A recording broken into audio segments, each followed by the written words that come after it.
Sveiki, aš Čipolina. Ir ne bet kokį, aš stebuklinga Čipolina. Šiandien didi diena. Šį vakar kryžios špagą geriausios Lietuvos komandos. Ruošiasi mačui visi. Į berniukas, į mergaitę, į tėvelis, į mamytę. Nerimastingai ruošiasi į mano draugas. Nu tas, linksmolis, surakčiukas. Tik įsivaizduokit. Mano draugas sirgaliams nupirka autobusas. Bilietą parduoda politas. Veš kariauną į Vilnius. Ir bus tikras karas maras. Jei komanda laimės, nu, bus ekstazius.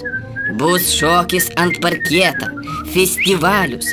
Ant draugo nosies ryš bantikas, žalia į baltą spalvų. Ir iš dangaus pažirs kapeikas. Bet neapsigaukit. Čia gali būti klasta. Čia gali būti kabliukas.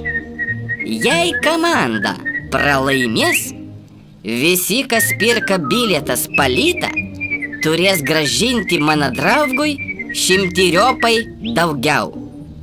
Biznis, suprantat? Ir tai dar ne viskas. Autobusas iš Vilnius į Kaunas nelaimės atveju nekursos. Ir visi tipo kareiviai į laikinoji sostinės turės grįžti piškom. Ir ant pečių nešti nuliūdęs mano draugas. Nu, kas mėgsta eiti 100 kilometrus, tam ne problema. Bet turėkit tai omeny.